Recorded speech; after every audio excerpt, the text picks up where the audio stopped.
The Nevada sun was a brutal, unforgiving eye in the sky. But for Pete, true darkness began when he descended into the sterile, fluorescent bowels of Sector 7.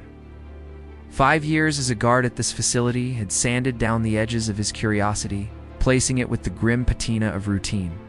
He clocked in for the gray shift, the long, silent hours between midnight and dawn, with the same numb resignation as every other night. His boots echoed on the polished concrete, a solitary rhythm against the constant, low hum of machinery and the faint, almost subliminal thrum of containment fields. He had seen things in these 5 years that would shatter most men. He'd witnessed the aftermath of a containment breach in Sublevel 5, where something with serrated claws had turned to men into little more than ragged meat and splintered bone, painting the white walls in a grotesque tapestry of crimson. He'd stood watch over creatures that defied description, things that chittered in the dark, whose very forms seemed to writhe and reject the laws of physics. But tonight felt different.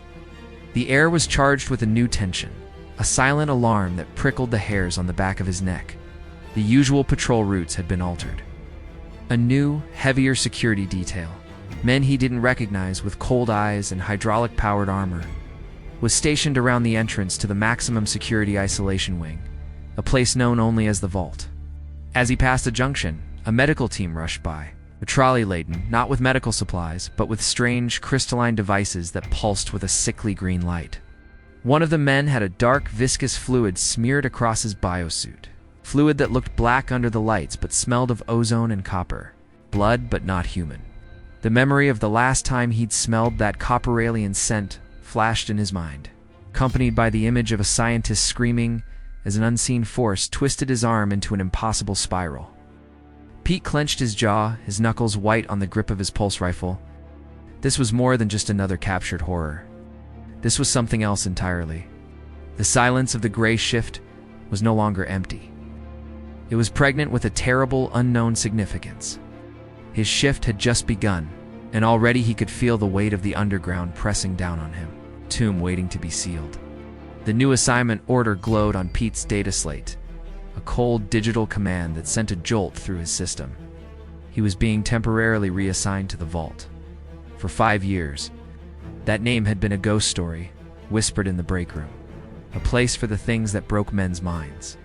Now, he was to be its sentinel. The journey there was a descent into a deeper circle of hell. The air grew colder, tasting of sterilizing chemicals and something else adry, electric scent like a storm about to break. The guards at the final checkpoint were part of the new, heavy detail. Their faces were hidden behind opaque helmets, and they moved with a synchronized, unnerving precision. One of them gave Pete a perfunctory pat-down, his hydraulic-assisted grip bruisingly tight on Pete's bicep. A silent gesture with a rifle barrel directed him forward. The cell was not a cage of iron bars, but a chamber of shimmering, oscillating energy fields, contained within a transparent alloy wall. The light from the field cast shifting, sickly hues across the corridor, and within it stood the prisoner. It was not the monstrous thing Pete's experience had prepared him for. It was tall, bipedal, and clad in the tattered remnants of a suit that might have once been elegant. Woven with filaments of silver now dull and torn, its skin was a pale pearlescent gray, and its long-fingered hands were clasped calmly in front of it. But it was the face that held Pete captive. 2 large, dark, liquid eyes regarded him not with animal fury, but with a profound, intelligent sorrow. This was the Diplomat. The evidence of a violent capture was starkly visible. Deep, angry gash marred its temple, from which a single trail of shimmering sapphire blue fluid had dried. One of its arms was held at an awkward angle, clearly dislocated or broken. The contrast was jarring. This creature of obvious refinement, imprisoned and brutalized. A discarded medical kit near the cell door was stained with more of that same blue blood, a vivid splash of color against the sterile gray floor. It was a cell for a monster, but it held what looked like a pacifist. The wrongness of it settled in Pete's gut, a cold, heavy stone. For 3 nights, Pete stood his watch in the humming silence of the Vault. The Diplomat never moved aggressively, never made a sound. It was a statue of sorrow, its dark eyes following Pete's patrol with an unnerving, intelligent stillness. The silence became a weight, pressing down on Pete's training, his discipline. and all the grim truths he had accepted about this place. The memory of the creature's blue blood on the floor, now scrubbed away but forever etched in his mind, clashed with the brutal images of past encounters. This was wrong. The fourth night, the shift was punctuated by a distant, guttural scream from another sublevel, followed by the staccato burst of pulse fire. It was a common enough sound, but this time Pete saw the Diplomat flinch, a ripple of genuine pain crossing its serene features. It was a reaction of empathy, not of predator-like interest. That was the crack that broke Pete's resolve. As the silence rushed back in, thicker than before, he found his feet carrying him closer to the shimmering energy field. He stopped a mere few feet from the transparent wall, close enough to see the fine texture of the being's skin and the deep, weary intelligence in its eyes. The question that left Pete's lips was a hoarse whisper, born from 5 years of suppressed horror and this new, confounding anomaly. Why are you here? He didn't expect an answer, or expected more silence, or perhaps a shriek. He did not expect the being to slowly, deliberately unclasp its hands. It took a single, graceful step forward, its gaze locking with Pete's. No translator was used. The words simply formed in Pete's mind, clear, learned, and heavy with a terrifying urgency. They did not tell you? They captured me as I tried to deliver a warning, a plea for help. Not for my people, but for yours. The words echoed in the vault of Pete's mind, a seismic shock that left his reality fissured. A warning. For his people. Every instinct, every protocol drilled into him, screamed that this was a trick, a predatory lure. Yet the being's profound sorrow felt more real than the cold metal of his own rifle. He took a sharp step back, his boots scuffing loudly in the tense silence. The Diplomat did not advance, merely stood, a portrait of desperate patience, its large eyes holding Pete's, waiting. The mental voice returned, softer now, a whisper slithering through the hum of the containment field. You have seen it? The voice insisted, not as a question but a statement. The inconsistencies, the shifts in command, the ones who move just a little too precisely, whose eyes hold a coldness that was not there before. Pete's blood ran cold. A flash of memory. Colonel Jensen, a man known for his booming laugh, last week staring blankly at a security drill, his movements fluid but devoid of their usual gruff humanity. Another, a technician he'd known for years, suddenly unable to recall the name of his own dog, a faint sickly sweet odor clinging to his uniform. The same odor that now terrifyingly he realized lingered faintly around the air vents in this very corridor. The Diplomat's gaze intensified, as if pulling these fragmented suspicions from Pete's mind and assembling them into a horrifying whole. The whisper came again, layered with a chilling certainty. They are already here. They captured me not because I am a threat, but because my warning would expose them. The fact that I am in this cage proves I am too late. Your world is already infected. Paralyzed, Pete could only listen as the psychic narrative unfolded within him. A horrific documentary projected onto the screen of his mind. The Diplomat spoke of a species older than stars, a galactic cancer known as the Vorax. They were cognitive parasites. Shapeshifters of perfect fidelity who consumed not flesh, but the very essence, the memories and identity of their victims. The images that flooded Pete's consciousness were not vague notions, but visceral, blood-soaked scenes. He saw a thriving alien metropolis, its spires reaching for a binary sun. He saw a single, unassuming visitor welcomed into the heart of their government. Then, the horror began. The visitor's form shimmered and dissolved, not into a monster, but into a perfect replica of the city's chancellor. In the chancellor's voice, it gave a single calm order. The city's defense grids powered down. What followed was a silent, systematic slaughter. Soldiers, confused and leaderless, were gunned down by their own comrades, whose eyes now held a cold, alien gleam. Families, hiding in their homes, were found by neighbors who spoke with familiar voices before their limbs twisted into barbed, chitinous appendages to drag them screaming into the shadows. The streets ran not with blue blood, but with rivers of crimson and vibrant green. The air thick with the screams of the dying and the chillingly calm, synchronized voices of the usurpers. The Vorax did not just conquer, they replaced. They wore the skin of the conquered, living their lives, occupying their homes, all while methodically hunting down the last remnants of the true population. The Diplomat's homeworld, Pete understood with a soul-deep chill, was now a graveyard masquerading as a civilization, its culture a hollow performance for a silent, hungry audience. And Earth, the voice whispered with finality, was already on the same menu. The scent from the vents now smelled like mass graves. The psychic visions faded, but the horror remained, a poison seeping into Pete's psyche. The Diplomat retreated into its silent vigil, having planted its terrible seed. Now, it began to fester. Pete's patrols were no longer routine. They were a constant, paranoid investigation. Every face he passed was a potential mask. He watched the new security detail with their hydraulic armor and opaque helmets not as protectors, but as a perfect hiding place for something that did not need to emote. Their synchronized movements, once a mark of elite training, now looked like the programmed coordination of a hive mind. A sudden commotion at the end of the corridor confirmed his dread. Two medics were wrestling a junior technician, a man named Riggs, whom Pete had shared coffee with a week prior. Riggs was screaming, a raw, guttural sound of pure terror, clawing at his own face. "It's in my head. I can hear it scratching. Get it out." The lead medic, a man named Dr. Shaw, injected a sedative into Riggs's neck. As the technician slumped, Shaw's eyes met Pete's for a fraction of a second. They were cold, flat, and utterly devoid of the urgency or pity such a scene should warrant. There was a smear of crimson on Shaw's white coat, fresh and bright. It was the most human color in the hallway, yet on him, it looked alien. Later, Pete heard the official report, acute psychosis induced by prolonged sensory deprivation exposure. But he had seen Riggs's eyes, he had seen the blood, and he had seen the chilling emptiness in Dr. Shaw's gaze. The Diplomat's warning was no longer a theory. It was a key, and it was unlocking a nightmare he saw everywhere he looked. The seeds of doubt had sprouted into the thorny vines of certainty. He was guarding the only one who knew the truth, while the imposters walked free. Their deception painted in the blood of the people they were replacing. The crushing certainty settled on Pete's shoulders, a mantle of dread heavier than any body armor. He was alone, trapped in a fortress of enemies wearing familiar faces. Every glance from a colleague felt like a probe, every casual conversation a potential test.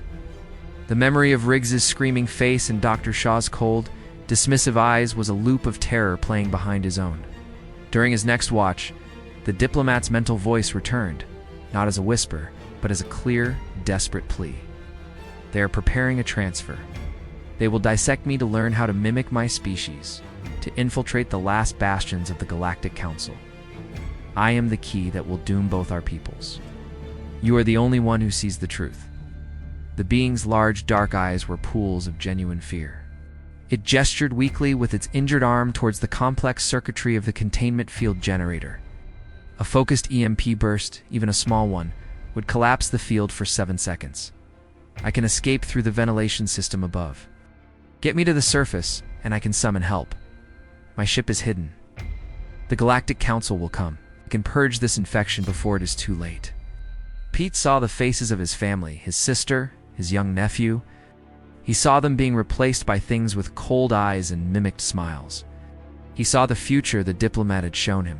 Earth, silent and bleeding, its skin worn by monsters. The weight was unbearable. The choice was an illusion. To do nothing was to condemn his entire species to a fate worse than death. To act was to betray every oath he had ever taken. He looked at the shimmering energy field, then at the access panel for the auxiliary systems. The fate of a world now rested on the conscience of one broken guard. The plan was a fragile, terrifying thing, cobbled together from stolen moments and psychic whispers. It was set for the following gray shift, during the changeover of the heavy security detail. A 90-second window of perceived vulnerability. Pete's heart was a trip hammer against his ribs for the entire next day. Every sound a potential accusation. When the hour came, the corridor was momentarily empty. The low hum of the facility seemed to intensify, a chorus of judgment. Pete stood before the control panel for the auxiliary systems, his hand hovering over the keypad. His fingers, slick with sweat, trembled as he entered the override code he'd seen a careless technician use weeks ago. The system beeped, a soft, innocent sound that echoed like a gunshot in the silence. He pulled the small makeshift device from his pocket, a modified power cell rigged to deliver a localized surge. It felt impossibly crude, a child's toy against the mountain of advanced technology that was Area 51. With a final, shuddering breath, he jammed the contacts against the secondary power conduit. There was no loud explosion, only a sharp crack of arcing electricity and the sudden, deafening silence as the containment field died. The shimmering wall of energy vanished, its light extinguished. For a moment, there was only stillness, the Diplomat standing free in the open doorway of its cell. Then the alarms began. Piercing, ululating shriek that tore through the complex, accompanied by the frantic stomp of armored boots from around the corner. The point of no return had been crossed in a flash of sparks and a wave of sound. There was no going back. Kiosis was an instant, living entity.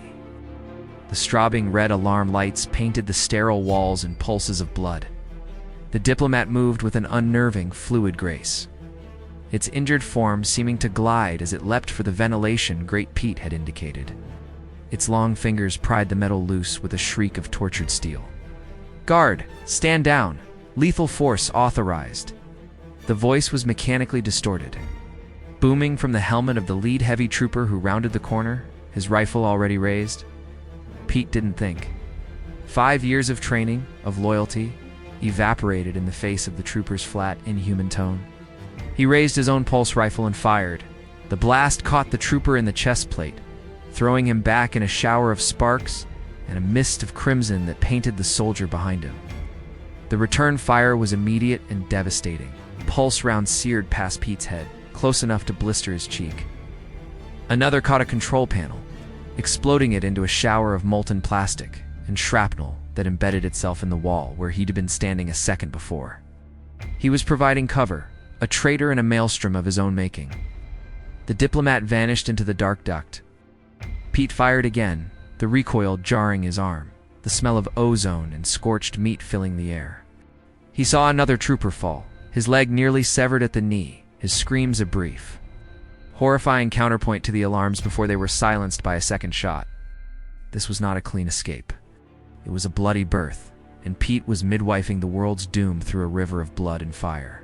With a final wild burst of fire, he turned and ran, following the path of the creature he had chosen to trust, leaving a corridor of death and ruin in his wake. Pete burst onto the surface, the cold desert night air a slap in the face after the recycled hell of the complex. The alarms were a muffled scream behind him. A few hundred yards away, silhouetted against the star-dusted sky, the Diplomat stood. But it was no longer standing with the patient sorrow of a prisoner. Its posture was now one of triumph, its form stark and alien against the vast emptiness. As Pete stumbled toward it, his lungs burning, he saw the change. The being's injured arm, once held at an awkward, broken angle, now straightened with a series of sickening, wet cracks, the limb reshaping itself perfectly, the gash on its temple sealed shut without a trace, the dried sapphire blood flaking away to reveal unblemished skin beneath. The psychic voice that filled his mind was no longer a desperate whisper. It was a cold, gloating broadcast, laced with a malice that froze the very air in Pete's chest. "Your species' capacity for paranoia and self-destruction is truly remarkable," the voice hissed. "You were so eager to believe in monsters hiding in your own shadow. The Vorax were a useful fiction. There is no Galactic Council. There's only the Swarm. And you, little guard, have just delivered this world to us." The creature's form began to shimmer, its humanoid shape dissolving, not into a monster, but into a being of pulsating, iridescent light and shifting insectoid limbs. It was far more terrifying than any of the horrors he had guarded below. "My capture was not a mistake. It was the final test of your planetary security. Your betrayal was the key that unlocked your world. My signal is not a call for help. It is a beacon for the Harvest Fleet." The creature's true form, a thing of chittering iridescent segments and cold crystalline eyes, tilted its head back. A piercing ultrasonic shriek erupted from it, a sound that felt like needles in Pete's brain. It was not a call. It was a key turning in a celestial lock. Above, the stars began to vanish. It was not a cloud that blotted them out, but a shape vast, geometric, and impossibly large. It descended in a terrible, silent glide, its shadows swallowing the desert, the mountains, the distant lights of the base. The air grew heavy, pressing down with the weight of an entire world being buried alive. Then another ship appeared, and another, until the entire night sky was a jagged tapestry of alien metal, their undersides glowing with a malevolent blood-orange light. From these monstrous vessels, things began to fall. Not bombs, but pods, thousands of them, streaking through the atmosphere like a meteor shower of doom. They impacted the desert floor with ground-shaking thuds, hissing open to release nightmares made flesh. Creatures of chitin and blades scuttled forth, their forms a mockery of biology, moving with a single horrifying purpose. On the horizon, a pillar of fire erupted as the base's surface-to-air defenses activated. A brief, futile spark against the coming storm. The response from the fleet was a lance of green energy that lanced down, silencing the guns and turning the complex into an expanding fireball of vaporized metal and incinerated flesh. Pete stood paralyzed, the traitor whose foolish hope had just opened the door to hell. The sky, once a symbol of infinite possibility, was now a cage of shadows, and the harvest had begun. Instinct, the ghost of his training, took over. Pete ran, not toward the destruction, but away from the shimmering horror and its descending fleet. His destination was a secondary communications bunker, a hardened facility half buried in a rocky outcrop, its existence known only to a few. The ground shook with the impacts of more pods, and the air was filled with the shrieks of the emerging creatures and the desperate dying stutter of human gunfire. He slammed the reinforced door shut behind him, the thick steel a flimsy comfort. The bunker was a tomb of blinking lights and silence. He scrambled to the main console, his bloodied fingers fumbling with the controls. The global emergency channel was a cacophony of screams, panicked reports, and then, one by one, static. They're in the streets. They look like us, but they silence. Fall back. Fall back to silence. A child's sob from an open line somewhere, then a wet, tearing sound. With a final, desperate prayer to gods he no longer believed in, Pete activated the bunker's long-range burst transmitter. He didn't know who would hear it, or if anyone was left to listen. He leaned into the microphone, his voice a raw, broken thing. "This is Sergeant Pete Mitchell, Area 51 Security. We were wrong. The Diplomat was a lie. They're called the Swarm. They mimic. They infiltrate. They're already here. They're everywhere. Do not trust." The bunker door groaned, then shrieked as something immense began to tear through the metal like paper. Pete could see segmented metallic limbs prying the gap wider. He took a step back, raising his sidearm, knowing it was useless. The signal is a beacon. I opened the door. God forgive me. A final piercing shriek of rending metal, and the transmission cut off into an eternal, deafening static. The last voice of a free Earth was silenced, its final words a confession of damning, unwitting treason.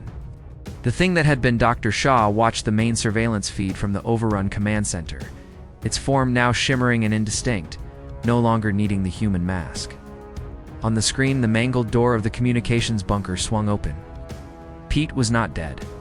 He was on his knees, held fast by two chittering swarm drones, their razor-tipped limbs pressing into his shoulders, drawing beads of crimson. The Shaw thing's voice, when it spoke, was a chorus of whispers, the sound of 1,000 insects moving in unison. It was not addressing Pete, but the other swarm units, conducting a post-invasion analysis. The psychological parasite is the most efficient weapon, it hissed, gesturing with a limb that was neither hand nor claw. We implant the fear of infiltration. We offer a savior from a fictional threat. The host's own paranoia and hope do the rest. The creature gestured to the image of Pete, broken and bleeding.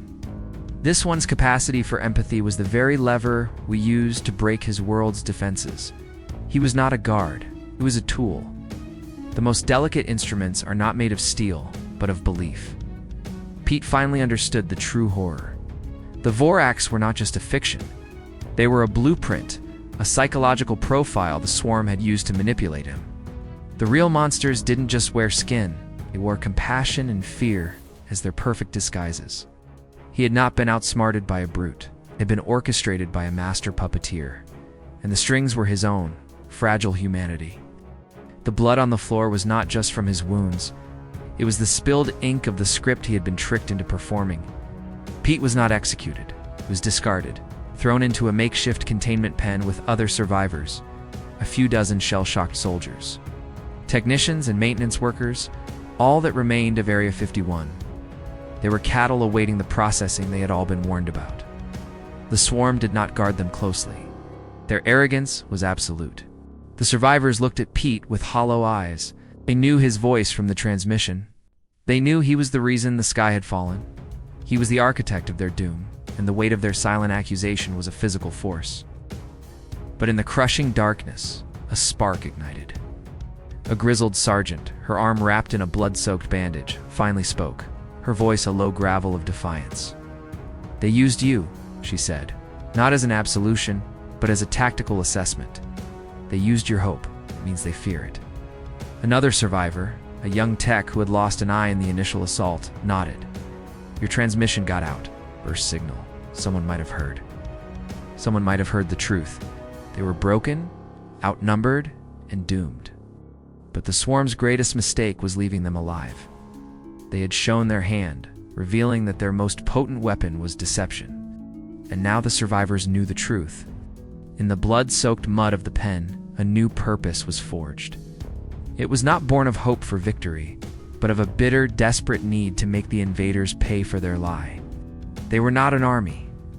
They were a wound, and they would fester in the sight of their conquerors until their last bloody breath. Pete, the unwitting traitor, would become their first broken soldier. The rebellion was a brief, bloody spasm in the grand anatomy of the invasion. Pete and the others fought with the fury of the damned, using scavenged weapons and makeshift explosives. They took a few of the chittering drones with them, their final acts painting the gray walls with splatters of acidic amber blood. But it was a candle snuffed by a hurricane. Pete fell, a swarm blade punching through his chest. The cold metal a final, shocking truth. He did not see the end. But the swarm, in its cold, analytical way, recorded it all. The great cities of Earth fell not in fire, but in a terrible, silent mimicry. The invaders did not just destroy, they replaced. They wore the faces of leaders, of loved ones, and with those stolen voices, they soothed and organized the population into neat, orderly lines leading to processing centers from which no one ever returned. Within a generation, the planet was quiet. The wind swept through empty cities that stood pristine and untouched. Monuments to a species that had been carefully, systematically erased. The only sounds were the hum of swarm machinery and the whisper of the wind and echo of the last. Desperate transmission from a guard who had been tricked into turning out the lights on his own world. Earth became a cautionary tale in the swarm's archives, a testament to the devastating efficiency of a lie, wrapped in the skin of a savior and delivered by a hand that thought it was helping.